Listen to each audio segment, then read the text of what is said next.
لا حول الله يا رب. والله صدق المثل اللي قال يا قاعدينك فيكم شر الجايين. في يا عم سماحي، وبعدين ان شاء الله حنولعوا لك في النار دي، عشان انت ما سيبش حد رايح ولا جاي.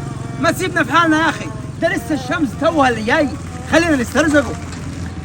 طب والله العظيم ولد ابوه هو كدي شغلانته حارس اللي رايح واللي جاي، دي الوظيفه بتاعته. حتى انت يا خال ما استلمتش منه يا ابوي، ده فقري قوي والله. اشارات المرور مع موقفونا كذي. طيب يا ابو عمو انا جايب شويه عيش للعيال عشان يفطروا بيها، لا يقول لي يا بالدين جايب لحمي. طب ماله هو، انا جايب لحمه ولا جايب غيره يا ابو عمو؟